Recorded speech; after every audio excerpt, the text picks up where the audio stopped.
Muy buenas tardes, estimados alumnos. Nuevamente quisiera que me confirmen si se escucha bien, por favor. Sí se escucha, Sí, doctor. doctor, se escucha, doctor. Perfecto. Entonces, ya estamos muy cerca para empezar la clase, que hemos quedado 2:15 de la tarde, pero quería presentarme antes. Soy el doctor Mirko Vicencio Carranza, soy nefrólogo del Hospital Edgardo Rebagliati Martín de Salud. Y bueno, docente de esta Universidad Ricardo Palma desde el año 2011, ¿no? Ya más de 14 años van a ser de estar recibiendo a grupos como ustedes y formando grupos de futuros médicos como ustedes. Entonces, para darle la bienvenida también, porque es la primera interacción que tengo bueno, con toda la promoción. Eh, y bueno, y desearles que estos primeros días de clase, que tal vez es un nuevo mundo lo que es la nefrología, les permita a ustedes como tener las herramientas necesarias para poder atender a sus pacientes, indistintamente de la especialidad o la rama médica que deseen llevar, ¿no? Indistintamente de la especialidad médica, siempre se van a topar, o casi siempre se van a topar con pacientes con algún tipo de enfermedad renal crónica o lesión renal aguda, ¿no? Básicamente.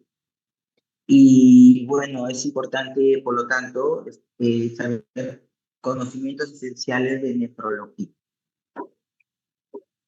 Bueno, entonces vamos a empezar la clase. La clase de hoy es la clase de glomerulopatía secundaria. Me imagino que ayer ya vieron lo que son las glomerulopatías primarias. Entonces, la clase es una clase bastante extensa. Sin embargo, debe ser una de las más interesantes en el sentido de la gran cantidad de diagnósticos generalmente que se van a presentar, ¿no? En este tipo de glomerulopatías secundarias. Entonces, en un paciente que estamos haciendo un estudio para una glomerulopatía, representa un reto para nosotros los nefrólogos porque como vamos a ver, desde identificar el posible síndrome en el que se encuentra el paciente, las posibles causas, las posibles complicaciones y el pronóstico.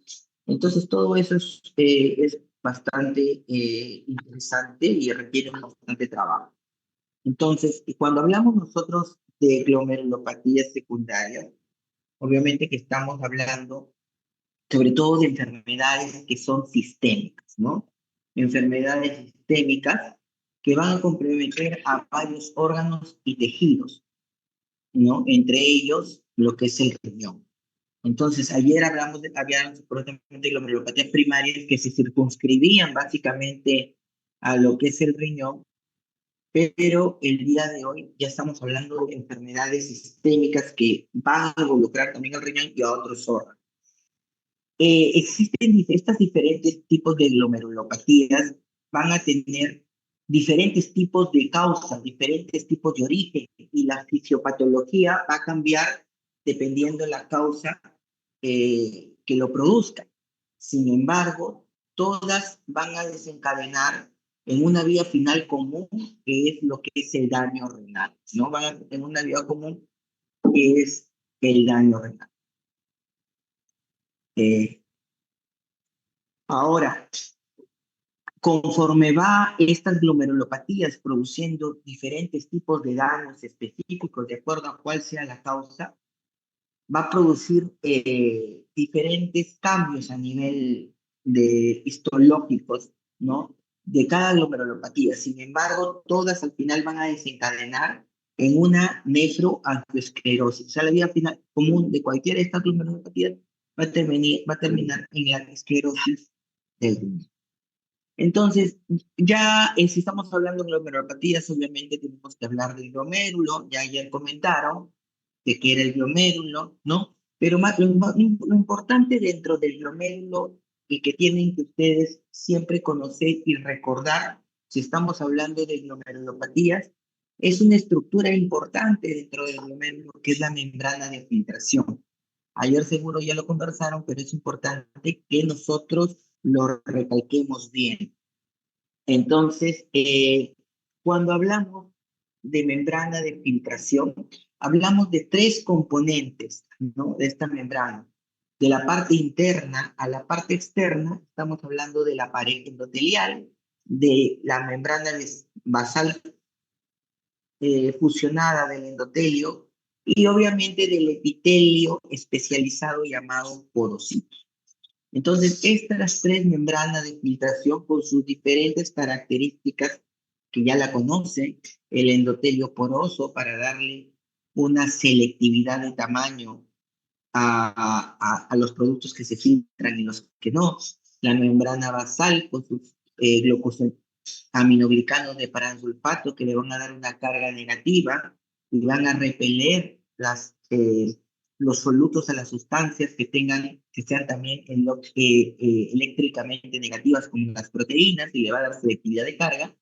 Y finalmente el endotelio, a través de sus pericelos fusionados, ¿no? También van a producir una selectividad de tamaño.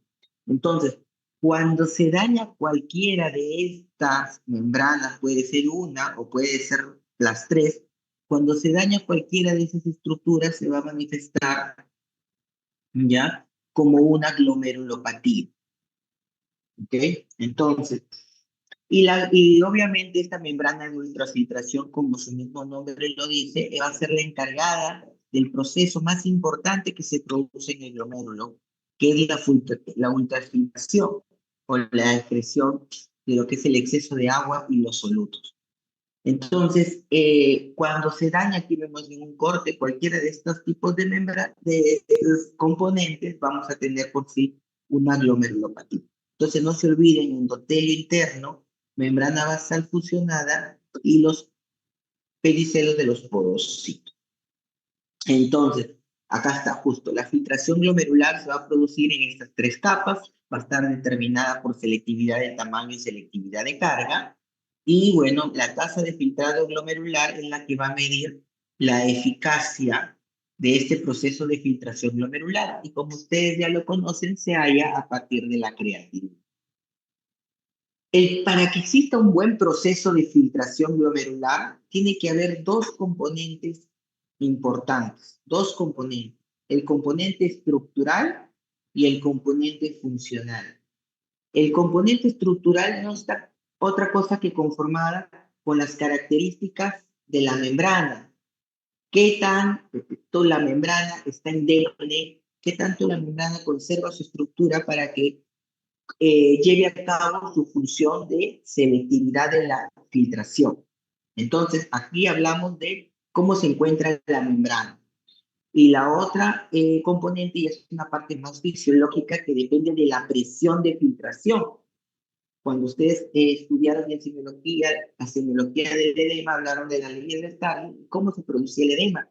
Igual, el proceso de filtración va a depender de cómo, de qué tan buena es la presión de filtración. Y esa presión de filtración, como lo vamos a ver aquí, va a depender, obviamente, de cómo se encuentra la presión hidrostática del capilar, o sea, de la arteriola preferente, cómo le llega la sangre a los glomérulos, menos la presión que se opone, que es la presión osmótica del capilar, menos la presión, obviamente, del otro espacio, que es de la cápsula de bomba. Entonces, para que el proceso de filtración esté bien, necesitamos que esté bien la membrana de filtración y que esté bien el proceso, la presión efectiva de filtración. Cuando hablamos de glomerulopatías, vamos a hablar de un daño de lo que es la membrana, ¿ya? Entonces, ¿y cómo se va a manifestar esta glomerulopatía? Estas glomerulopatías se van a manifestar produciendo diferentes tipos de signos o síndromes. El que más conocen ustedes, síndrome nefrótico, ¿no? O también el síndrome nefrítico.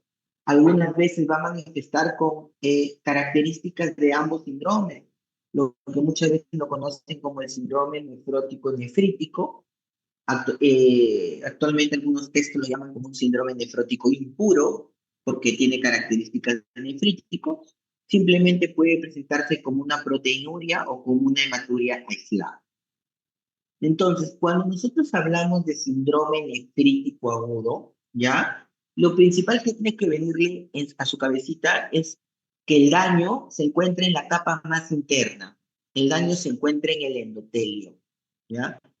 Entonces, y según eso, es cómo se van a dar las manifestaciones que caracterizan al síndrome nefrítico. Entonces, lo que se va a dañar es el endotelio, la capa más interna.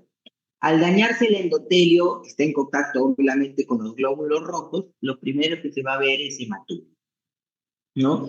Esa es la hematuria. Los glóbulos rojos son glóbulos rojos deformados, porque estos glóbulos rojos luego de infiltrar se van a pasar por los diferentes túbulos que forman parte de la nefrona, deformándose, o también agregándose adaptando la forma de cilindros eritrocitales. Entonces vamos a tener una hematuria de origen renal. ¿Por qué? Lo que se daña es el endotelio.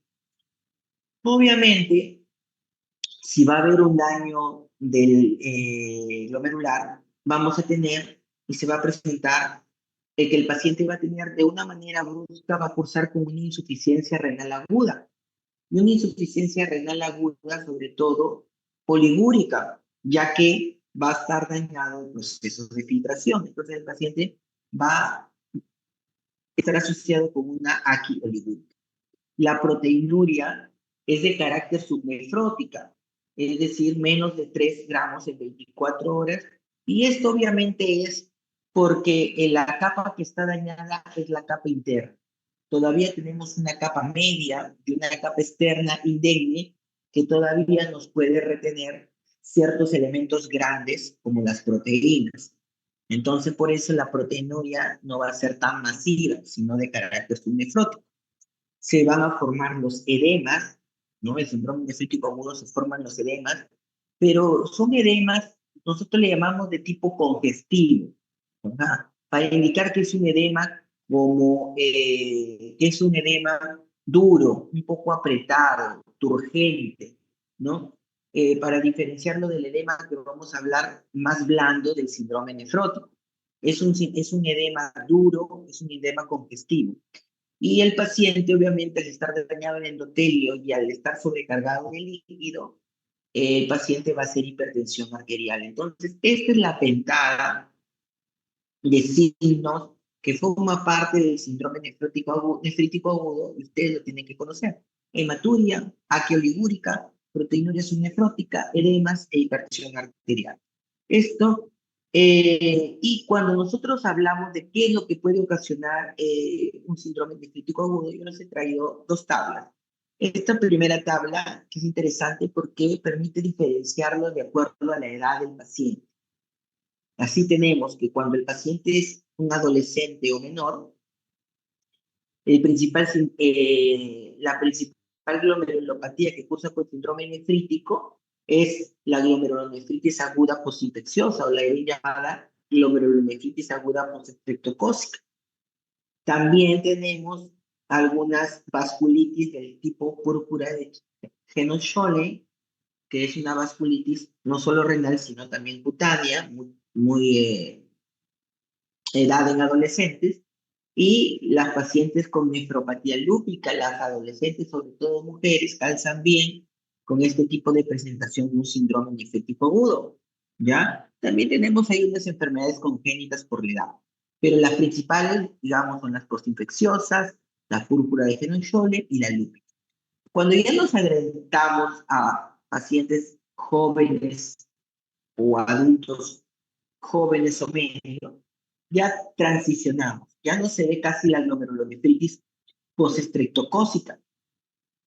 Sí podemos encontrar todavía glomerulonefritis aguda postinfecciosa, pero por otro tipo de microorganismos, ya no el estreptococo, sino pues el estafilococo, puede ser una estreptofomona, puede ser virus. Entonces sí se dan todavía a esa edad, pero no la del estreptococo que se da en los niños. La glomerulonefritis mesangial por inmunoglobulina A, es una causa muy frecuente de pacientes entre 20 y 30 años que se producen con un síndrome nefrítico agudo. Y también las nefropatías lúpicas. Las nefropatías lúpicas es un rango importante, este rango, tanto en varones como en mujeres. Y cuando ya estamos hablando de pacientes adultos ya, digamos, mayores de 40 años, medianos o mayores, aquí lo que destaca es el predominio de las vasculitis, que no estaban más jóvenes, aquí es donde destacan las vasculitis, sobre todo eh, la vasculitis eh, por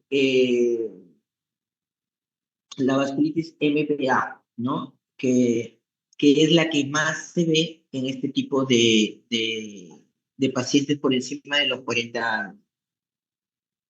Esta es otra clasificación importante porque nos permite diferenciar el síndrome nefrítico agudo de acuerdo al complemento, ¿ya? El complemento no es un análisis que sea así, que lo pidamos tan regulado, que lo tengamos tanto en la mente, pero sí me gustaría que ustedes cuando tengan algún síndrome nefrítico se acuerden que alguna vez le hablaron del complemento. ¿Por qué? Porque el complemento, cuando hay un consumo de complemento, es decir, el C3 está bajo, podemos diferenciar, por ejemplo, un paciente lúpico de una vasculitis, ¿no? De una vasculitis.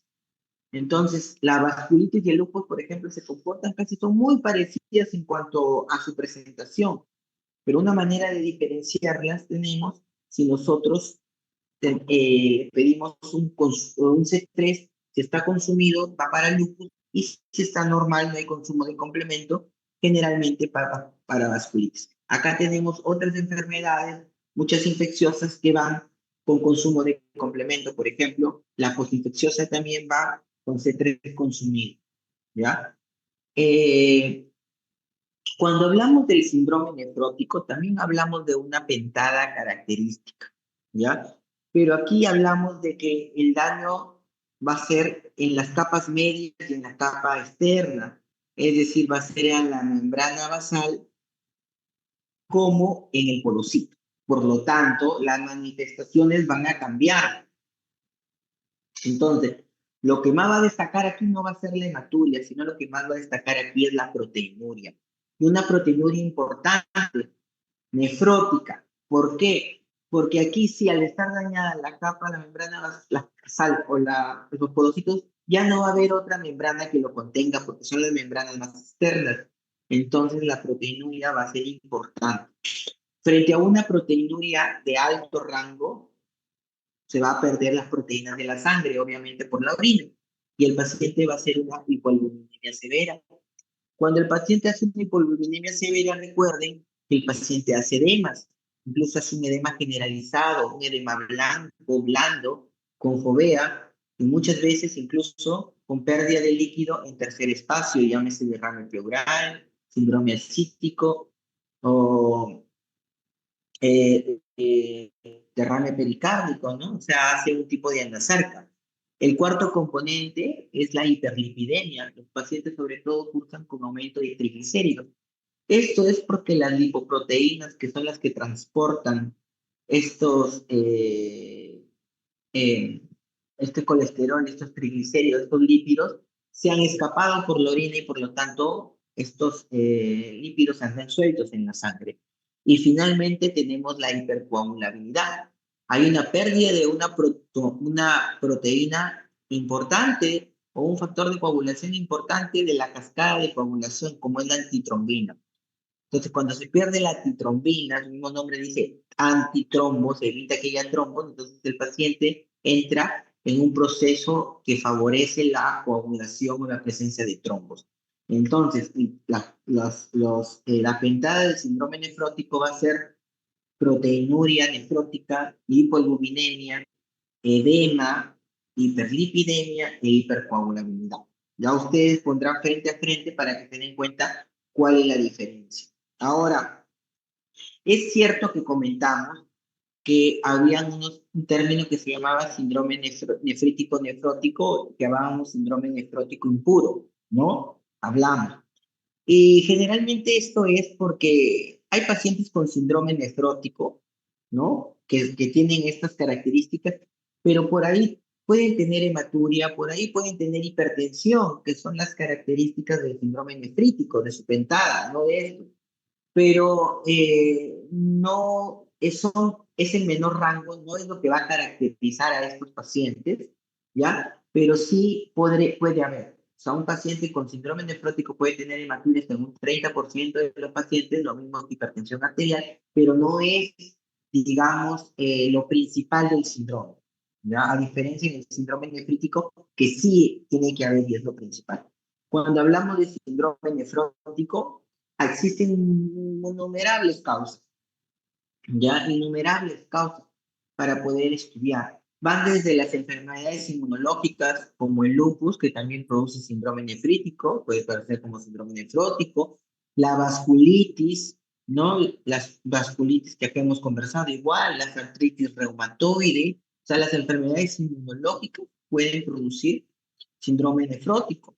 Algunas enfermedades metabólicas, a la cabeza diabetes mellitus, que es la causa más importante de síndrome nefrótico en todo el mundo, enfermedades congénitas como el síndrome de Alport, la enfermedad de Fabry, ¿no? Algunas enfermedades de las tiroides, hipotiroidismo, amiloidosis, que vamos a comentar, que es el depósito de una proteína normal en la membrana de los glomérulos, enfermedades infecciosas, ya sea bacterias, ya sea virus, VIH, sífilis, herpes zóster, parásitos, pueden ser responsables y manifestarse como un síndrome nefrótico. A veces diagnosticamos a un paciente de VIH que vino con una proteína de 6-8 gramos, con un síndrome nefrótico, sin antecedente de VIH, y al hacer el estudio, el paciente debuta con VIH.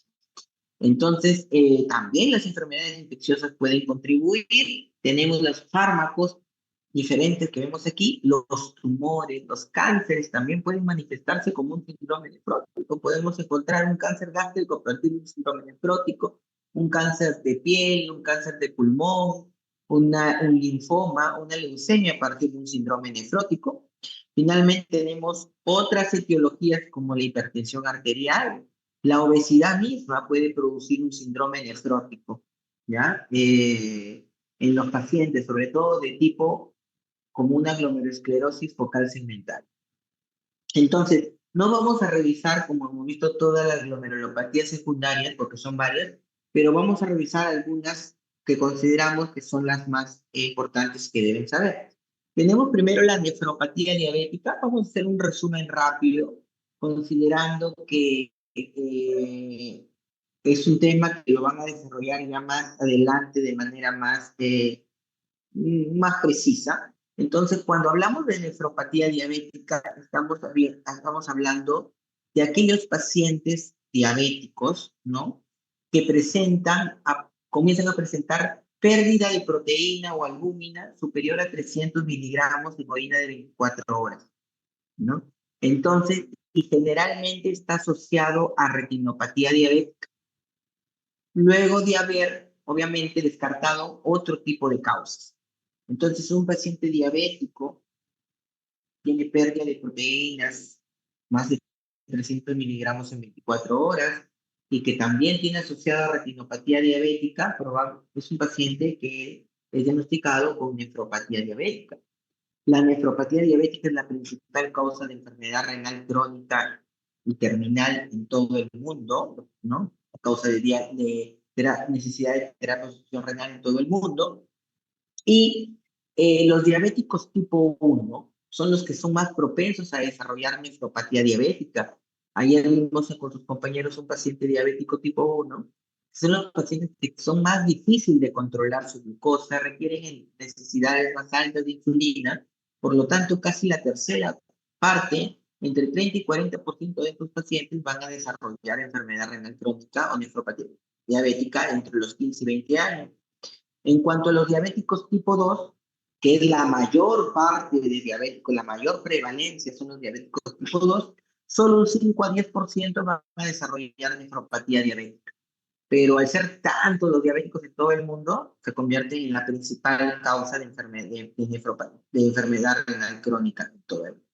Ahora, algo importante de mencionar es que un paciente que tiene nefropatía diabética tiene una mortalidad 1.5 a 4 veces mayor que aquel paciente diabético que no tiene nefropatía diabética. Es decir, el hecho ya de tener enfermedad de diabetes más afectación del riñón ya le ofrece una mortalidad mayor al paciente. Ya hay muchos pacientes que van a desarrollar enfermedad renal crónica y van a fallecer en la evolución de la falla renal crónica y ni siquiera van a poder llegar al proceso de diálisis. Entonces, para resumir, 20 a 40% de los pacientes diabéticos van a ser nefropatía diabética, que es la principal causa de enfermedad renal crónica en todo el mundo. Estos pacientes diabéticos se caracterizan, como he dicho, por presentar una proteinuria mayor de 300 miligramos en 24 horas y es un factor de mortalidad cardiovascular. Perdón.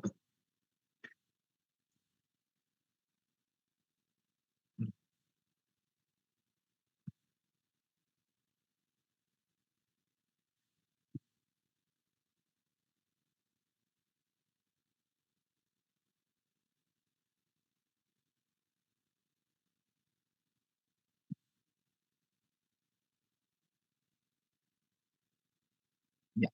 Entonces, cuando hablamos de qué es lo que predispone a que un paciente tenga enfermedad renal crónica, estamos hablando de factores predisposición y factores de progresión, ¿ya? Predisposición es lo que predispone,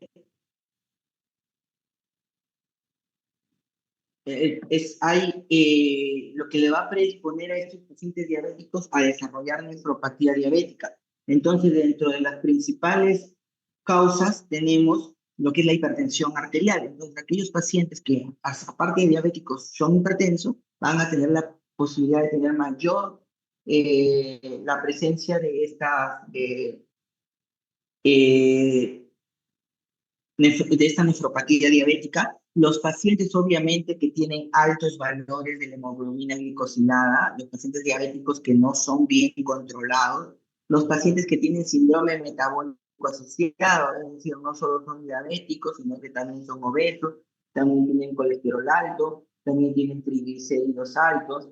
Entonces, también van a tener causa de presentar nefropatía diabética y obviamente estos pacientes que tienen ya la nefropatía diabética van a ir evolucionando a enfermedad renal crónica siempre y cuando tengan estos factores de progresión. Siendo la proteinuria, a mayor cantidad de proteinuria, el riesgo de progresión es mayor. Hay otros ahí factores como la hipertensión, los triglicéridos altos, el colesterol alto, el tabaquismo, que también van a producir que progrese la nefropatía diabética y enfermedad renal crónica. Y el problema básicamente de la nefropatía diabética es por la hiperglicemia. La hiperglicemia, o sea, la glucosa alta, va sobre todo a producir problemas o de producción, de sobreproducción de angiotensina 2. Recuerden que la angiotensina 2 se caracteriza por dos cosas, porque es profibrótico, ¿no? Y porque es un vasoconstrictor, o sea, cierra las arterias y por otro lado favorece la fibrosis, ¿no? Es profibrótico y es vasoconstrictor. Entonces, la glucosa va a ocasionar que se desarrolle grandes cantidades de angiotensina 2, la cual va a activar el factor de fibroblasto, de crecimiento de fibroblasto, y al activarse el factor de crecimiento de fibroblasto, obviamente va a haber fibrosis, va a haber hipertrofia celular, va a haber glomerulosclerosis, engrosamiento de las arterias, fibrosis tubulointersticial y por lo tanto le va a favorecer para que el paciente vaya o progrese hasta lo que es la insuficiencia renal. Por otro lado, tenemos que el paciente, hemos comentado aquí, ¿no? Acá está también, hay dos mecanismos, digamos, por los cuales la glucosa produce problemas en la función del riñón. A través de la vasoconstricción renal, problemas de la mecánica, de la hiperfiltración glomerular y problemas de engrosamiento de la membrana basal. Todo va a llevar a glomerulosclerosis, injuria tubular y por lo tanto disminución del filtrado glomerular.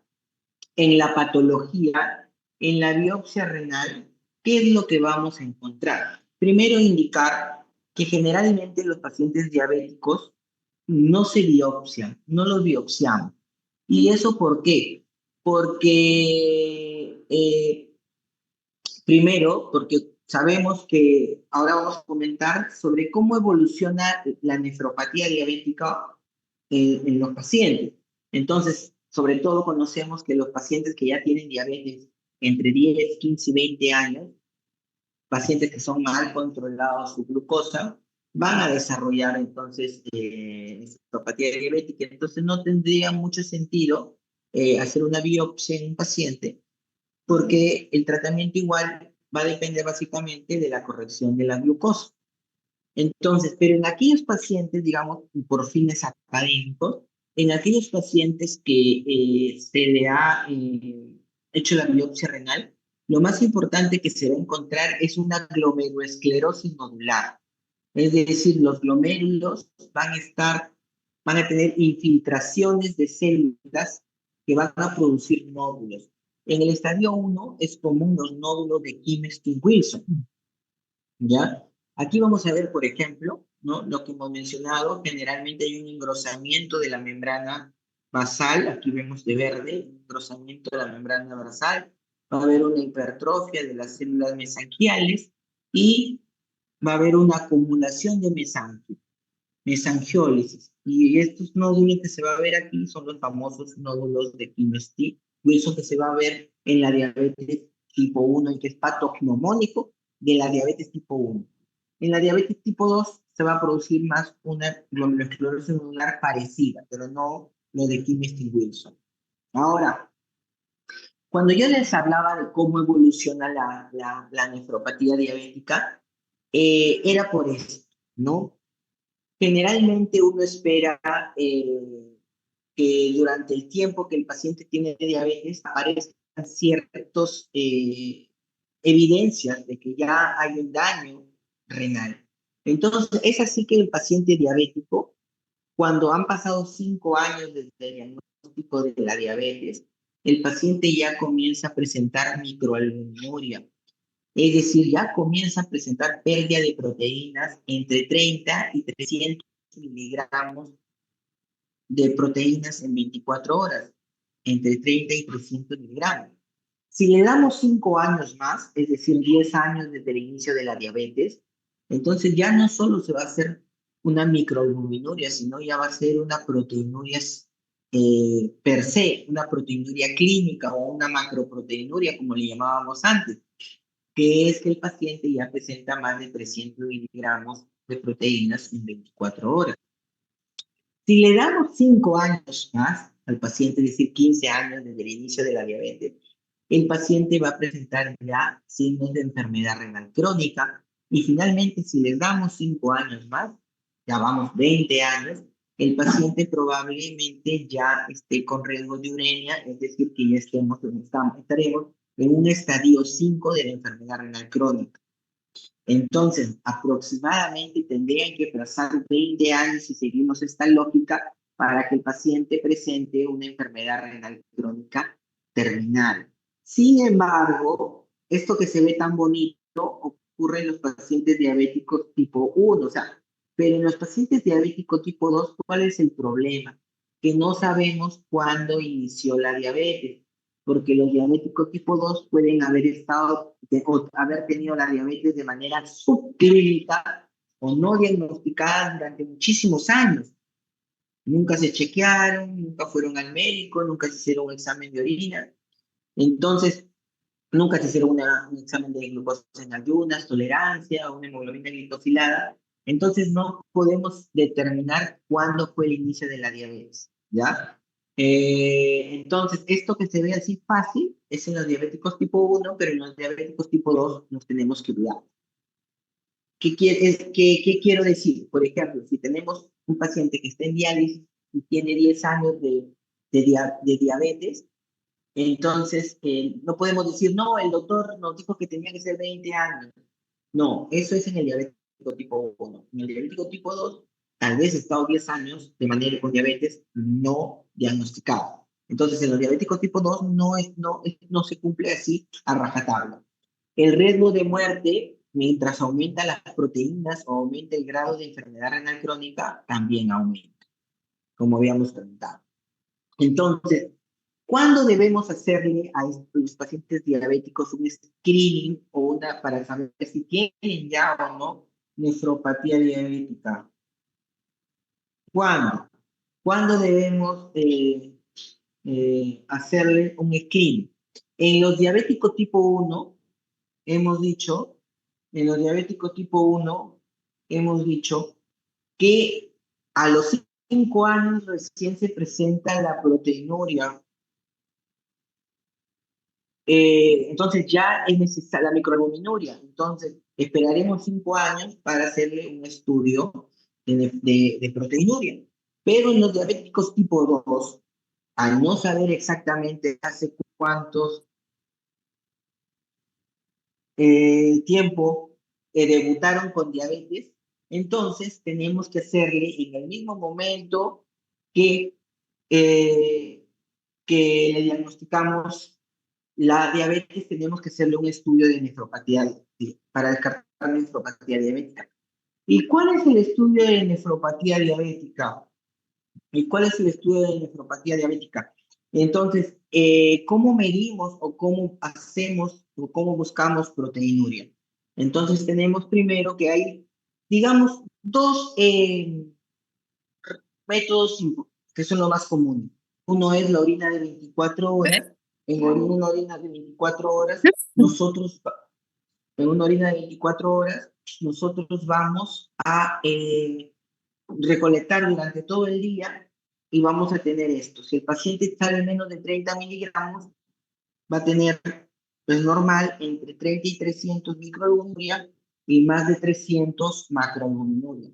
Pero la forma más fácil que ahora hacemos, porque cada vez tenemos pacientes más añosos, cada vez tenemos pacientes que les es difícil hacer una buena recolección de vida de 24 horas, ya tienen un poco de pérdida de memoria, pérdida de atención, tienen incontinencia urinaria. Entonces, una manera muy rápida de poder medir la proteinuria es a través de una muestra simple, la misma muestra que se utiliza para el examen de orina simple, pedimos una tasa de albúmina creatinina en esa orina. Así se llama, tasa de albúmina creatinina o razón de albúmina creatinina. Entonces, esa división entre albúmina y creatinina nos va a indicar si el paciente está con microalbuminuria o macroalbuminuria, ¿ya? Entonces, son esas dos formas. La que ustedes generalmente van a realizar va a ser la muestra de orina simple cuando ustedes estén trabajando ya una vez que hayan ingresado de la carrera. Hay factores que pueden alterar la microalbuminuria. Ahí les indico una infección urinaria, una fiebre, entre otros. Y el tratamiento de la nefropatía diabética va a ser sobre todo el control de esos factores de progresión que dijimos, que vimos, ¿no? El control intenso de la glucosa, y que el paciente tenga buena presión arterial, el control de la proteinuria, que deje de fumar. Y estos son los objetivos que tenemos que conseguir para el paciente con nefropatía diabética. Sobre todo, el principal sería que la hemoglobina glicosilada sea menos del 7%. Con esa hemoglobina glicosilada menos del 100%, podemos garantizar que no hay una progresión de la nefropatía diabética. Y en cuanto a la proteinuria, ¿qué hacemos con la proteinuria del paciente con nefropatía diabética? La proteinuria, el objetivo con el tratamiento es disminuir a menos de 300 miligramos en 24 horas. Y para eso, ¿qué tenemos? ¿Cuáles son nuestras drogas antiproteinúricas por excelencia? Nuestras drogas antiproteinúricas se llaman YECAS o ARA2. Entonces, los YECAS, llámese enalapril, captopril, lisinopril, y los ARA2, llámese ibersaltán, ibersartán, eh, telmisartán. Los árabes, los antagonistas de los receptores de la angiotensina 2, mire, como verán, estas drogas son antiproteinúricas por excelencia porque dijimos que toda la hiperglicemia, todo se debía a la activación de la angiotensina 2. Entonces, los YECAS son los inhibidores de la enzima convertidora de angiotensina y los ARAS son los antagonistas de los receptores de angiotensina. Entonces, no es fácil darse cuenta de que utilizar estos fármacos van a ser importantes para disminuir las proteínas. Entonces, y estas drogas nos van a facilitar porque no solo van a ser antiproteinúricas, sino son antihipertensivas y son antifibróticas. Por lo tanto, por lo tanto, todo paciente que ustedes cuando le han hecho su screening y han encontrado que tiene micro o macroalbuminuria, deberían recibir YECA o ARA2, sean o no sean hipertensos. Aquí tenemos el paciente que tiene microalbuminuria, si es hipertenso, recibirá de cajón como primera línea, como parte de su medicación para la presión, su YECA o ARA2, pero si no es hipertenso, también recibirá su YECA 2, no como antihipertensivo, sino como antiproteinúrico. Recordar que muchas veces tanto los médicos como los pacientes tienen miedo de que podríamos, al usar hipotensores como antiproteinúricos, se le podría bajar la presión arterial. Sin embargo, es interesante indicar que la dosis antiproteinúrica es la mitad o cuarta parte de la dosis de la dosis para la presión arterial. Entonces, con una mitad de captopril o una mitad de valsartán, nos serviría como con un medicamento para combatir la proteinuria en la nefropatía diabética. Cuando hablamos de glomerulonefritis aguda postinfecciosa, estamos hablando de una enfermedad que va a ser causada por depósito de complejos inmunes. ¿Ya? Esto es lo más importante. Estos complejos inmunes que se forman entre un anticuerpo que reaccionaba a un antígeno de un microorganismo infeccioso, ¿ya? Entonces, el antígeno de un microorganismo infeccioso se va a juntar con un anticuerpo y se van a depositar en alguna estructura del glomérulo. Especialmente, como vamos a ver, tienen afinidad por el endotelio. ¿Ya? Por el endotelio, acuérdense, de la membrana de ultrafiltración tienen afinidad por el endotelio. Entonces, en el endotelio es donde se va a depositar esa unión antígeno-anticuerpo. El antígeno, obviamente, ha venido de un agente infeccioso. El agente principal infeccioso es el más conocido, es el estreptococo. El estreptococo beta hemolítico, el grupo A, y es por eso que se le conoce generalmente como glomerulonefritis aguda postestreptocócica. Entonces, el anticuerpo se junta con el antígeno, se localiza en el endotelio del glomérulo y va a activar una cascada inflamatoria. Va a activar diferentes citoquinas que van a hacer dos cosas. Por un lado, van a tener propiedades quimiotácticas, es decir, que van a reclutar diferentes tipos de células como polimorfos nucleares, linfocitos, van a capturarlos, van a asociarlos y por lo tanto van a producir una inflamación del glomérulo, una lesión del endotelio, ¿ya? Y por otro lado también se va a activar el complejo de ataque de membrana, también produciendo una lesión endotelial. Entonces, lo que yo les comentaba, histológicamente lo que vamos a ver es una proliferación, ¿no? De diferentes tipos de células, ya que se han activado la cascada inflamatoria, entonces se va a llenar de linfocitos, se va a llenar de polimorfos nucleares de manera difusa, ¿ya? Una glomerulonefritis difusa, y con una inflamación difusa y por lo tanto el paciente va a ser generalmente un síndrome nefrítico. Entonces aquí tenemos que va a haber una proliferación endocapilar, una infiltración celular, una glomerulonefritis proliferativa y se va a producir un daño sobre todo en el endotelio del glomérulo. Cuando se produce el daño del endotelio se produce el famoso síndrome nefrítico que hablamos, hematuria, proteinuria, ¿no? Se daña la filtración, disminución del filtrado glomerular, obviamente porque los glomérulos están dañados, en menor función para filtrar la orina.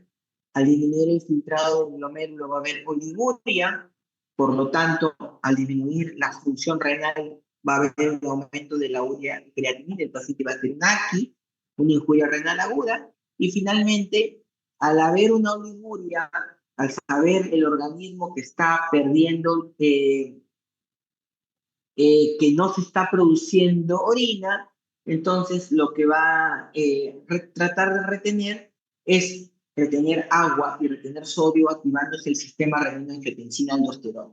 Entonces va a activar el sistema renina-angiotensina con la idea de retener sodio y retener agua, y esto va a aumentar el volumen plasmático y por lo tanto va a producir hipertensión arterial, edema, el edema característico del síndrome nefrítico y situaciones de hipervolemia. Entonces, la pentada del síndrome nefrítico agudo se va a dar en este caso, típico. ¿Y dónde se presenta más la postestreptocócica? Generalmente es una enfermedad como vimos en la clasificación que le mostré de síndrome nefrítico agudo, entre niños entre 2 y 14 años, ¿no? Con una cúspide entre 6 y 8 años. Es una enfermedad de niños, la postestreptocócica. Y en el 75% de los pacientes se va a presentar como un síndrome nefrítico. Y en el 20% simplemente como una hematuria aislada, ¿no? Que es lo más común. Entre estos dos ya el 95% de los pacientes. Rara vez que se presente como un síndrome nefrótico y más raro como una enfermedad que vaya a progresar a una diálisis. ¿Qué es importante de esto? Que si estamos hablando de un microorganismo infeccioso, tiene que haber habido una infección previa. Pero lo curioso aquí, que es una infección que se ha dado con anterioridad. No es que el paciente esté cursando ahorita con una infección de garganta, una faringitis o una infección de piel, sino son infecciones que ya se han dado antes y los antígenos han quedado por ahí circulando luego de que ya se ha vencido, digamos, la bacteria. Entonces, es importante que va a haber un tiempo de latencia de 2 semanas en el caso de una infección respiratoria y 3 semanas en el caso de una infección cutánea. Y hablar de infecciones, por lo tanto, va a ser más frecuente en invierno. Entonces, va a haber un periodo de latencia de unas 3 semanas. Siempre va a haber hematuria. En la mayor parte de los casos va a ser un edema, ¿no? 90% de los casos, pero un edema sin pérdida, sin pérdida de espacio, sin pérdida de agua en el tercer espacio. Hemos dicho que se va a caracterizar por la hipertensión arterial, pero las principales complicaciones que van a tener estos pacientes, aparte de la insuficiencia renal aguda o ligúrica, va a ser la congestión circulatoria, porque el paciente está reteniendo agua al activar el sistema renina-angiotensina-aldosterona. El paciente al retener agua se puede producir disnea, congestiona, le falta el aire, edema pulmonar, edema agudo del pulmón, o si no, si la hipertensión arterial no se puede controlar por el exceso de sobrecarga de volumen, el paciente va a hacer una encefalopatía hipertensiva que le puede llegar a la convulsión y al coma. Entonces, como verán, la presentación clínica se ve aparatosa, ¿no? Porque esto de acá ustedes lo ven en un niño de 8 años, un niño de 8 años que de repente no orina o orina muy poco, comienza a hincharse, la presión comienza a subir, le falta el aire y convulsiona en nuestro delante. Entonces, sí es el cuadro aparatoso, ¿ya? Pero como vamos a ver más adelante, si bien es cierto es aparatoso, si lo manejas de manera adecuada, si lo sospechas rápidamente y se maneja de manera adecuada, el 95% de los pacientes se recupera sin dejar ninguna secuela. Entonces, dentro de los exámenes diagnósticos que pedimos, el complemento, dijimos cuando hablamos de la tablita de los complementos, hablamos que esta enfermedad postestreptocócica se caracteriza por consumo de complemento, entonces más del 90% de los pacientes van a tener disminución del C3, que generalmente puede llegar hasta las 2 o 3 meses de persistencia. La mayoría de los enfermos tienen un anticuerpo que se llama ASO positivo, que es la antiestreptolicina, Y estos pacientes, como se ven, no tenemos la clínica frecuente y como vamos a ver el pronóstico es bueno, generalmente no se biopsia. Y tampoco se tratan, por si acaso, con inmunosupresor. Entonces, en cuanto al pronóstico, dice que si bien es cierto la presentación es complicada, el pronóstico es bueno. Más del 95% tienen curación clínica histológica. Un 5%, sobre todo esos que han hecho rápidamente progresiva, podían sí llegar a tener una enfermedad renal crónica como secuela. El tratamiento básicamente no requiere de inmunosupresores como el síndrome nefrótico. Entonces, básicamente es controlar la hipertensión y controlar la congestión. Entonces, vamos a dar la dieta baja en sal, controlar los líquidos, darle sus antihipertensivos, básicamente es eso. Cuando hablamos de nefropatía lúpica, la nefropatía lúpica, estamos hablando de lupus eritematoso sistémico. Ustedes creo que esta promoción todavía no lleva reumatología, lo han pasado para el final, y ahí van a llevar las enfermedades del tejido del sistema conectivo, del sistema autoinmune. Estas enfermedades del sistema autoinmune hay dos enfermedades bien frecuentes. Hay varias, pero las más frecuentes es el lupus eritematoso sistémico y la vasculitis. Y ambas producen, son muy parecidas, como les dije, ambas producen glomerulopatías. Entonces, el lupus eritematoso sistémico es una enfermedad donde hay una pérdida de la tolerancia inmunológica. ¿Qué quiere decir pérdida de la tolerancia inmunológica? Que el paciente, que el sistema inmunológico de nuestro cuerpo, por alguna razón se exacerba y comienza a atacar lo que es propio, lo cual no debería ser, porque el sistema inmunológico se encarga de eliminar lo ajeno, lo raro, lo extraño, ¿no? Una bacteria ingresa al cuerpo, lo elimina. Pero en este caso hay una pérdida de esa tolerancia inmunológica y comienza a atacar los tejidos propios. Entonces, es así como se comporta el lupus eritematoso. Y el lupus eritematoso sistémico, como su mismo nombre dice sistémico, porque puede atacar a varios órganos, incluyendo el riñón. Pero ¿cuándo podemos hablar de nefropatía lúpica? Es decir, que estos pacientes ya tienen compromiso renal. Hay dos formas de criterio. Todo un paciente que ya tiene el diagnóstico de lupus, que ya sabemos que es un lúpico, no sé, tal vez debutó con un lupus del sistema nervioso, un lupus cutáneo, del sistema, un lupus del sistema, un lupus hematológico, ¿no? Un paciente que ya tiene diagnosticado el lupus, de una manera u otra empieza a presentar proteinuria, ¿no? Más de 500 miligramos en 24 horas, o tiene hematuria en la orina, sobre todo cilindros hemáticos o crenocitos. Entonces, si tiene proteinuria y si tiene hematuria de origen glomerular, diríamos en un paciente lúpico que es una nefropatía lúpica. Pero a veces los pacientes debutan con nefropatía lúpica, no tienen ese antecedente, entonces tendríamos que diagnosticar primero si tiene lupus y se hace a través de un anticuerpo que se llama anticuerpo antinuclear, el famoso ANA, o el anti-DNA que indica la actividad del lupus. Finalmente, hacer una biopsia renal también nos podría indicar si el paciente tiene lupus o no, y ahora vamos a ver cuáles son las características en la biopsia. Entonces, como hemos dicho, hay una pérdida de autotolerancia inmunológica, hay una hiperactividad de las células inmunológicas, sobre todo de los linfocitos B y los linfocitos T, hay una respuesta celular exagerada, hemos dicho. ¿Y a qué va a conllevar? A que haya una activación de una cascada inflamatoria con depósito de complejos circulantes inmunes, tal cual ocurrió con la postestreptocócica. Entonces, va a haber una unión de anticuerpos con antígenos que se van a depositar en las diferentes estructuras de la membrana de ultrafiltración, llámese endotelio, membrana basal o porosito.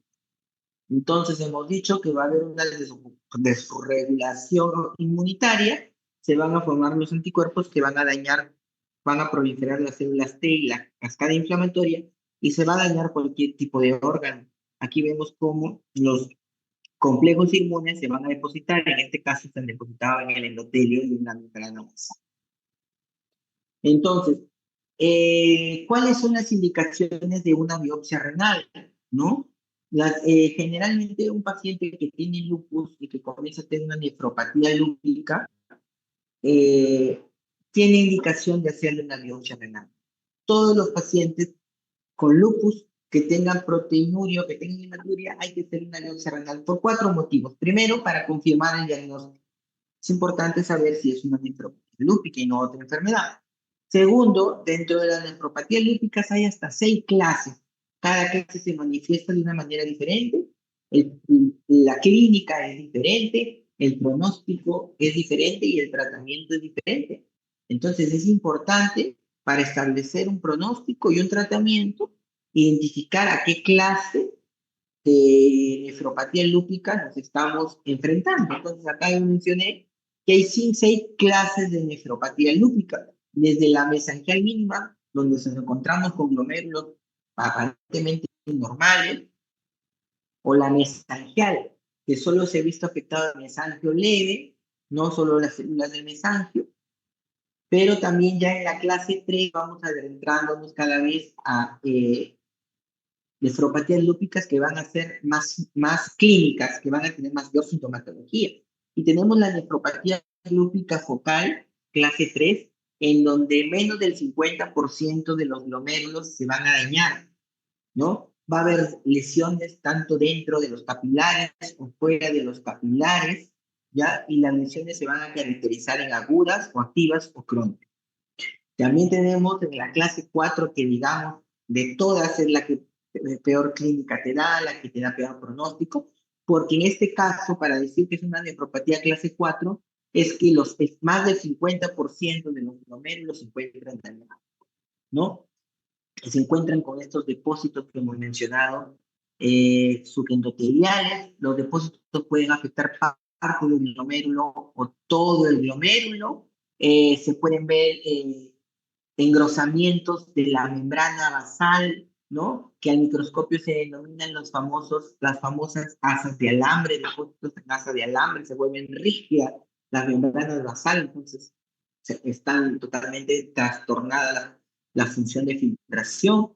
También puede haber zonas de vasos sanguíneos que presenten trombos o coágulos. Entonces, estas lesiones de la nefropatía lúpica y difusa también se clasifican en activas o crónicas. En cuanto a la nefropatía lípica membranosa, el daño básicamente solo es de la membrana basal. Ya los depósitos no son endoteliales, sino debajo del epitelio de la membrana basal, en contacto con la membrana basal. Y finalmente la clase 6 es la nefropatía lúpica esclerosada, donde está todo dañado. No solo es importante identificar la clase, sino que dijimos que tanto en la 3 como en la 4 había que descartar si hay actividad o hay cronicidad. ¿Y es por qué va a ser importante? Porque mientras más datos de actividad, quiere decir que los cambios son más agudos y son reversibles. Entonces, el tratamiento debe ser más intenso porque hay que rescatar al riñón con grandes posibilidades de que se dé. Mientras que si las lesiones ya son crónicas, ¿no? Entonces, ya prácticamente estamos asistiendo ya a un daño renal crónico y por lo tanto la posibilidad de reversibilidad ya va a ser cada vez menor o mínima. Entonces, el tratamiento ya no va a requerir ser intenso. Entonces, ¿cuáles son, por ejemplo, signos que nos indicarían que hay una cronicidad?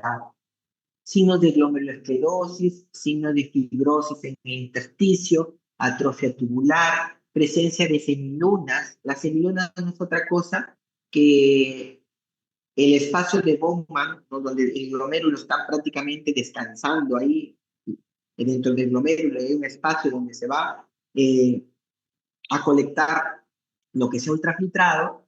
Ese espacio se comienza a llenar de células que se han proliferado y se comienza a obliterar. Entonces, y se forma justo una forma de la proliferación es como una semiluna, para tapar o obstruir el glomérulo. Entonces, cuando tenemos semilunas epiteliales, significa que es agudo o activo, y cuando tenemos semilunas fibroepiteliales o fibrosas, quiere decir que es crónica. Entonces es importante determinar si es, a zonas activas o crónicas. Aquí, por ejemplo, vemos un glomérulo que está rodeado por una semiluna. ¿Eh? No se ve el espacio de Bowman porque todo este espacio de Bowman que vemos aquí está invadido por estas células epiteliales. Entonces, esta es la famosa semiluna celular. Y está rodeado de todo un infiltrado inflamatorio, inflamatorio. Eh, ¿Y qué es? Esto es en el microscopio óptico, pero cuando hablamos de nefropatía lúpica también existe el microscopio electrónico, perdón, la inmunofluorescencia. La inmunofluorescencia, hemos dicho de que esta enfermedad del lupus se caracteriza por el depósito de complejos inmunes. Va a haber depósito. Entonces, la inmunofluorescencia, ¿qué va a marcar? Que va a emitir una luz, va a reflejar una luz, se encuentran depósitos de diferentes clases. Entonces, por ejemplo, aquí le han hecho con una solución para ver C1Q, para ver C3, inmunoglobulina G, y generalmente los pacientes que tienen lupus, todo reflejan, todo reacciona. Entonces se prende con los diferentes tipos de sustancias, ¿no? Entonces, por eso generalmente a la enfermedad, a la nefropatía lúpica, se le denomina una nefropatía en la biopsia como una nefropatía full house. Full house quiere decir la casa llena, porque va a tener depósito de C1, depósito de inmunoglobulina, depósito de C3, depósito de inmunoglobulina M. Entonces va a haber una reacción a todo tipo en inmunofluorescencia directa. En cuanto a las manifestaciones clínicas, hemos mencionado que las clases 1, que son las mínimas o las mesangiales, al menos se va a ver hematuria, no va a haber el daño de la función renal. En la clase 3, donde estaba comprometido menos del 50% de glomérulos, vamos a encontrar probablemente eh, vamos a encontrar una proteinuria nefrítica y un síndrome nefrótico en menos del 20% de los casos. Tampoco vamos a encontrar insuficiencia renal aguda. Pero ya en la clase 4, que es la clase, digamos, donde más del 50% de los glomérulos están alterados, sí vamos a ver un síndrome nefrótico casi hasta en el 90% de los casos, ¿no? Con hematuria, o sea, va a tener mezcla de síndrome nefrítico con síndrome nefrótico, el paciente va a ser hipertensión arterial y el paciente casi en la mitad de los casos ya va a ser elevación de la creatinina con insuficiencia renal.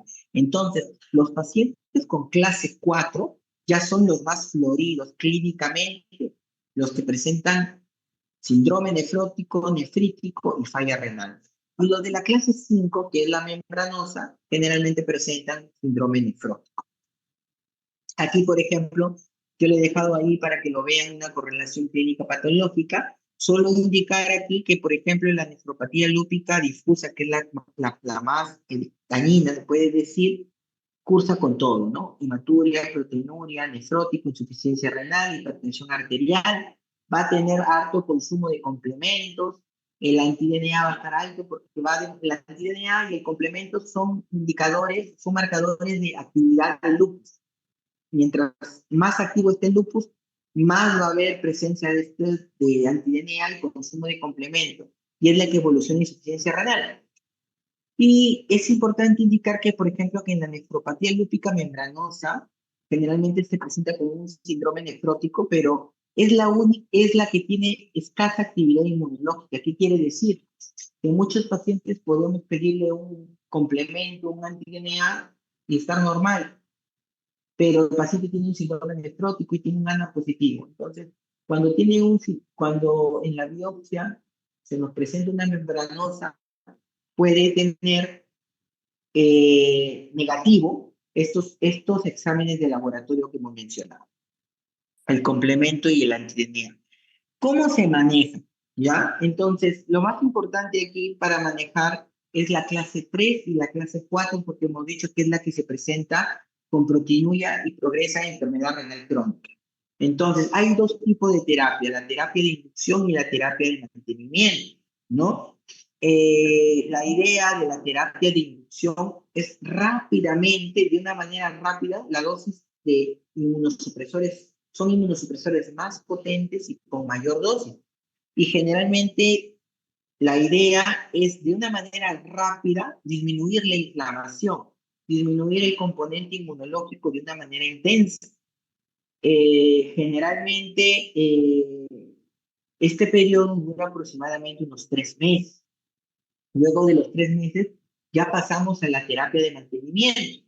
La terapia de mantenimiento ya va a consistir en dosis menores de inmunosupresores, pero que nos permitan mantener apagado ya al lupus.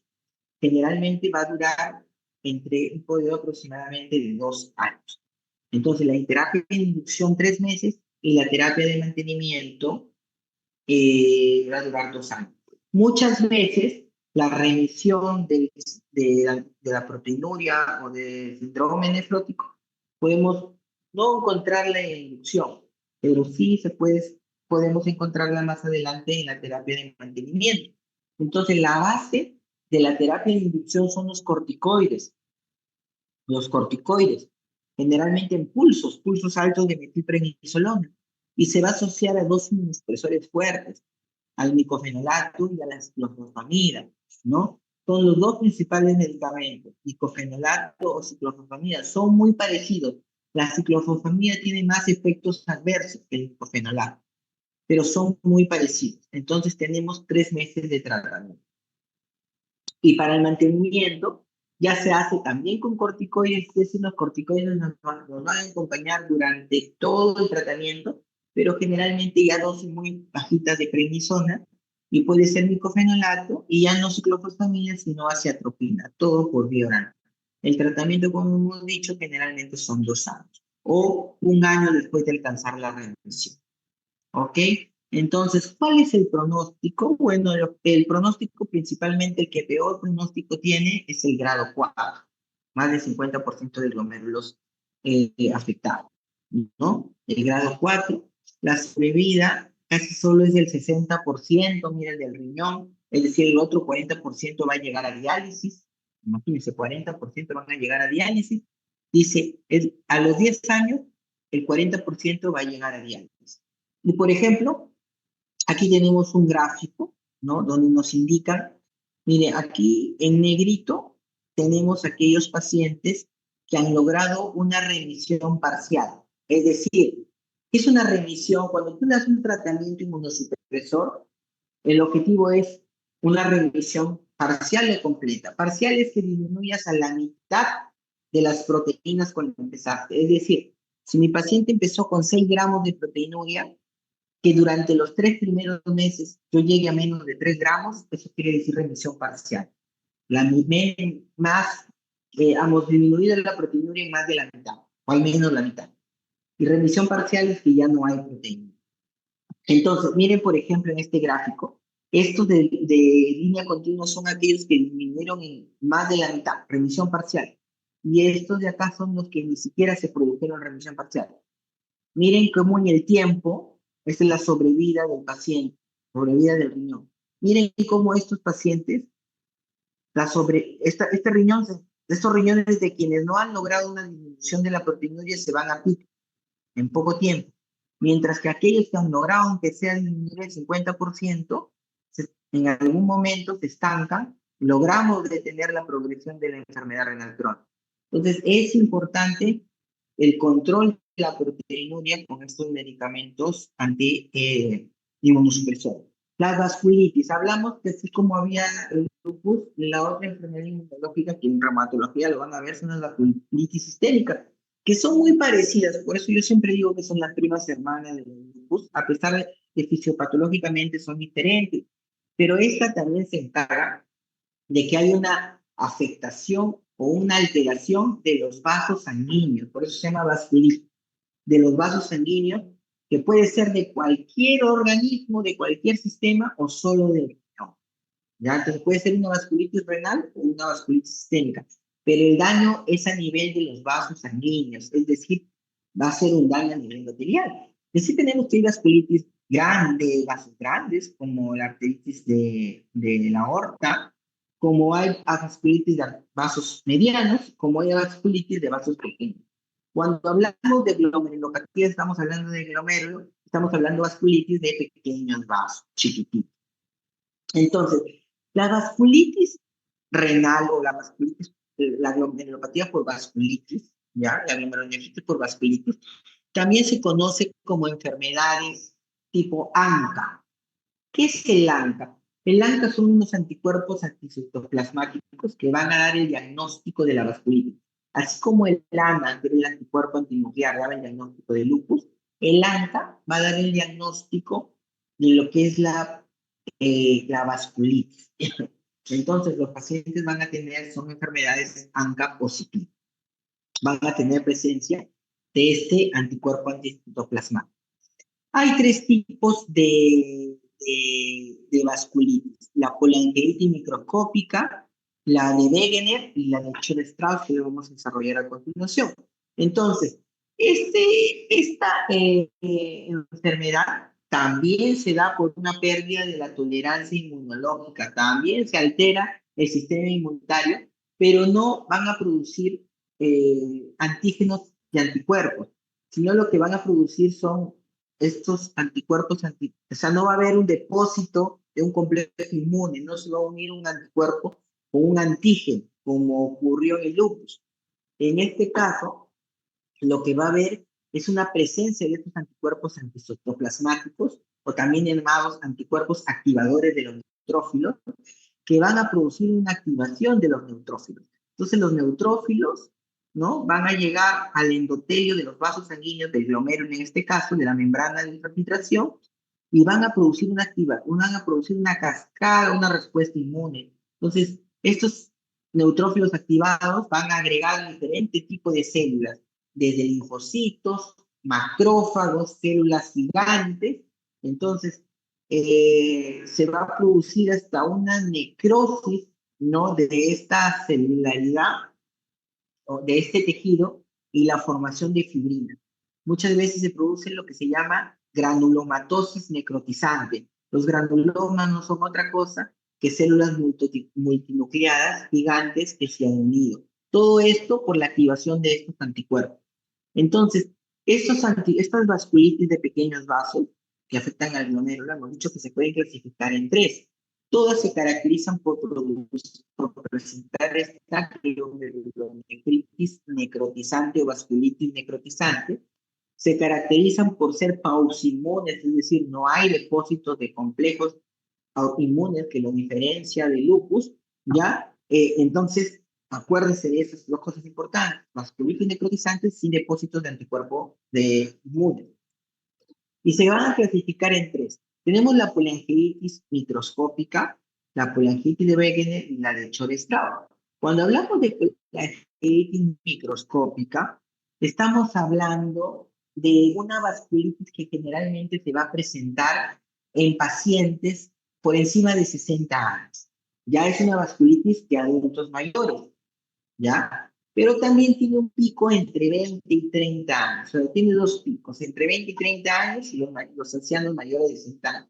Es muy frecuente, o bastante frecuente, que los pacientes mayores que tienen glomerulopatías encontremos vasculitis.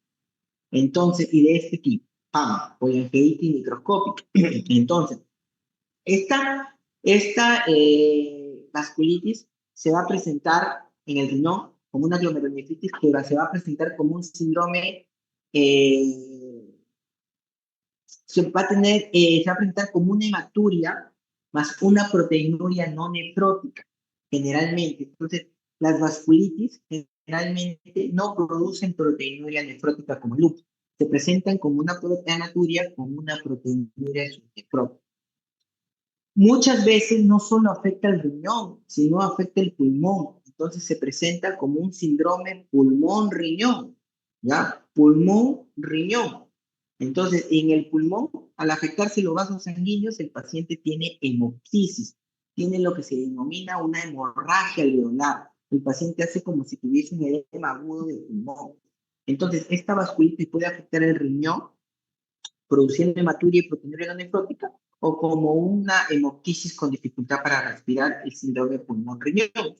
El ANCA, que lo caracteriza, que diagnostica el MPA, se llama ANCA-MPO, que tiene un patrón perinuclear. La biopsia renal, vamos a encontrar la glomerulonefritis necrosante inmunonegativa, y sí podemos encontrar proliferación epitelial a semilunas. Lo que hemos dicho, la glomerulonefritis rápidamente progresiva, semilunas, que habíamos mencionado. ¿no? Aquí vemos afectación del pulmón, ¿no? Como si fuera una congestión pulmonar, pero en realidad es una hemorragia alveolar. Cuando hablamos de la glomerulonefritis de Wegener, la segunda, estamos hablando de una glomerulonefritis que muchas veces más se presenta en el pulmón y solo a veces en el riñón. O sea, esta se presenta más en la vía respiratoria y en algunas veces en el riñón. Entonces, es una glomerulonefritis con granulomas, por eso se llama granulomatosis de Wegener, que afecta principalmente la vía respiratoria presentando hemoptisis. El paciente puede cursar con rinorrea, purulenta, úlceras nasales, fiebre, y se afecta el riñón también con una hematuria y una proteinuria no nefrótica. Aquí el ANCA no es el MPO de la colangitis, sino es el ANCA-PR3 de un patrón citoplasmático. En la biopsia renal va a ser muy parecida a la de la PAM. La diferencia va a ser básicamente en el ANCA que encontremos. Y en el Cholesterol, que es más raro, generalmente raramente produce glomerulonefritis, generalmente más produce problemas en las vías respiratorias, presencia rica de eosinófilos, y como vemos, solo en un 30% afecta a los riñones. Se asocia generalmente a pacientes que son asmáticos. El tratamiento de esta vasculitis es muy parecido al tratamiento de lupus. Requieren de una fase de inducción también de 3 meses y una fase de mantenimiento de 2 años. Van a requerir pulso de prednisolona, pulso de ciclofosfamida. Si el paciente ya tiene un curso más agresivo, como una glomerulonefritis rápidamente progresiva o una hemorragia pulmonar masiva, muchas veces va a requerir plasmaféresis, rituximab, ¿no? Que son ya, estamos hablando de medicamentos más fuertes. El 80% de los pacientes se puede revertir. O sea, el pronóstico no es tan malo en el 80%. Y la fase de mantenimiento es igualita que el lupus con acetropina y micofenol. Finalmente, ya para terminar, vamos a hablar de la amiloidosis renal. La amiloidosis renal, su mismo nombre llama, es una inflamación por el depósito de una proteína anómala. Esta proteína es una proteína fibrilar metaplegada, ¿no? Que se va a depositar en las diferentes estructuras de diferentes órganos. En el riñón, básicamente en cualquier parte de la estructura renal, pero sobre todo a nivel de lo que es el mesangio glomerular. Entonces, se va a depositar esta sustancia, esta proteína, y le va a alterar la función renal. Las causas pueden ser de dos tipos, ¿no? Hay dos tipos de amiloidosis. La primaria, o llamada AL, y la secundaria, o A. La primaria, o AL se llama por la L viene de lambda, de depósito de cadenas ligeras. Entonces, la amiloidosis primaria o AL generalmente tiene que ver con discrasias de células plasmáticas. La discrasia más frecuente es el mieloma múltiple, ¿no? Se producen en la médula ósea unas células plasmáticas que comienzan a liberar gran cantidad de amiloide. Hay un depósito de amiloide en la sangre que generalmente llega y se deposita finalmente en las estructuras glomerulares. Entonces, por ese exceso de inmunoglobulina se llama amiloidosis primaria. Y la amiloidosis secundaria generalmente es por un proceso infeccioso mal tratado, o por una inflamación crónica, una enfermedad crónica de muchos años. Un proceso infeccioso maltratado, por ejemplo, una tuberculosis, una espondilodicitis, una osteomielitis maltratada, una sinusitis, y las causas de enfermedades crónicas, por ejemplo, una artritis reumatoidea, una espondilitis anquilosante, que pueden producir. Entonces, son dos causas de la amiloidosis: por células plasmáticas anormales, ¿no? Discrasia de células sanguíneas, la primaria, o por enfermedades crónicas o infecciosas maltratadas, la secundaria o A. Entonces, este amiloide se va a depositar, va a alterar la función de los riñones, va a producir básicamente proteinuria, una proteinuria masiva. La proteinuria que produce es, por eso es que acá se menciona, se manifiesta como un síndrome nefrótico pero masivo. La amiloidosis renal va a ser dentro de las 3 enfermedades que causan más proteinuria. de todas, ¿no? Proteinurias de 20, 30, 40 gramos, imagínense, ¿no? Las otras dos enfermedades que causan proteinuria agresiva o severa, tenemos la diabetes y la glomerulonefritis membranosa primaria, pero esta amiloidosis, digamos, es la top. Y por lo tanto, al tener tanta proteinuria, el pronóstico es malo para el paciente, el pronóstico renal. 70% de los pacientes ingresan a diálisis.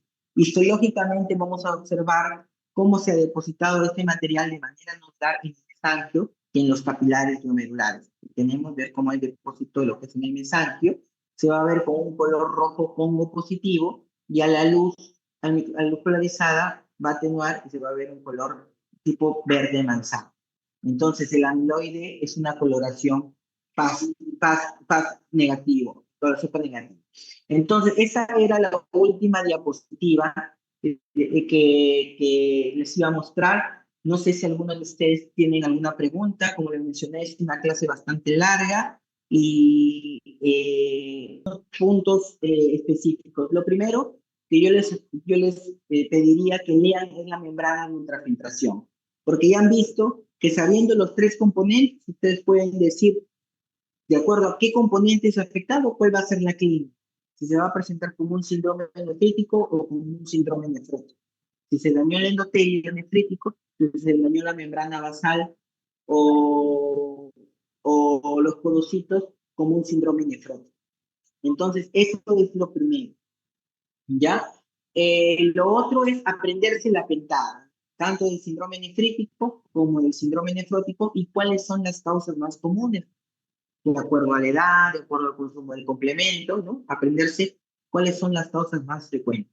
Y ahí hemos visto nefropatía diabética, que es la causa más frecuente de glomerulopatía secundaria a nivel del mundo, y hemos visto cómo puede progresar desde una microalbuminuria a una macroalbuminuria, a una enfermedad renal crónica y a un estado de diálisis del paciente, ¿no? Entonces, ¿y cuáles son los factores de progresión? ¿Ya? Para evitar que el PAC progrese esta enfermedad. ¿Y cómo se halla la proteinuria? Que es importantísimo. Justo le conversaba a un compañero de clase, generalmente cuando uno habla de nefrología o de una enfermedad renal, en la cabeza lo tiene la creatinina, pero se olvida de la proteinuria. La proteinuria es muy importante porque te va a poder dar diagnóstico de enfermedad renal crónica, te va a dar marcador de progresión, es decir, el pronóstico, qué tan rápido va a deteriorarse una enfermedad renal, te va a dar, también es un marcador para ver de mortalidad cardiovascular, porque a mayor proteinuria el riesgo de mortalidad es mayor. Entonces, vean el cuadrito cómo hallar proteinuria y cuáles son los valores de la proteinuria, ya sea en orina de 24 horas o en caso de alguna creatinina en orina simple. Y ahí conversamos, bueno, de la postestreptocócica, que hablamos de que se da un síndrome nefrítico agudo puro y que generalmente se da en niños. Hablamos también de las dos primas hermanas, que son la lupus y la vasculitis, que las dos tienen que ver con el sistema inmunitario alterado, pero que el lupus tiene que ver con depósitos de complejos circulantes, que tiene 6 clases, que es necesario biopsiar para que nos indique cuál va a ser la clase, el tratamiento, el pronóstico. Hemos dicho que la clase 4, funcional 4, es la de peor pronóstico porque más del 50% de los números están alterados, la que te da mayor clínica, mayor proteinuria, mayor síndrome nefrótico, mayor insuficiencia renal, la que te da peor pronóstico, que el tratamiento consta de inmunosupresores, una fase de dilución de 3 meses y una fase de mantenimiento de 2 años, que la vasculitis, si bien es cierto, es muy parecida, no tiene depósitos de complejos inmunes, sino la presencia de estos anticuerpos plasmáticos que activan neutrófilos, que producen una glomerulonefritis necrotizada. Hemos dicho que hay 3 clases, la polionefritis microscópica, la de Wegener y la de Schur-Strauss, que la polionefritis macroscópica, perdón, tiene que ver con el ANCA-MPO, se da en adultos mayores principalmente, y que puede producir un síndrome pulmón-riñón cuando también compromete al pulmón. La de Wegener hemos dicho que tiene que ver más con las vías respiratorias, ¿ya? Y se encuentra el ANCA-PR3. Y finalmente el Schur-Strauss hemos dicho que es la que tiene que ver más con pacientes asmáticos. que el tratamiento también se basa en inmunosupresores y que generalmente se manifiesta con hematuria y proteinuria no necrótica. ¿Ya? Y finalmente, cuando hemos hablado de amiloidosis renal, hemos dicho que es la enfermedad de peor pronóstico porque el depósito de este amiloide produce un daño de la membrana de infiltración importante con severa pérdida de proteínas. Por lo tanto, el pronóstico de la amiloidosis no es bueno y que sobre todo podemos verlo en la biopsia con una viración al color rojo Congo positivo. Entonces, no sé si tienen alguna pregunta adicional. Si no, por mi parte, eso es todo. Quiero agradecerles su presencia y sobre todo su atención. Y cualquier pregunta, siempre a través de su delegada, ustedes mismos, ahí tienen mi teléfono celular, no hay ningún problema. Muchas gracias en todo por su atención. Muchas Gracias, gracias, doctor. doctor. Gracias, doctor.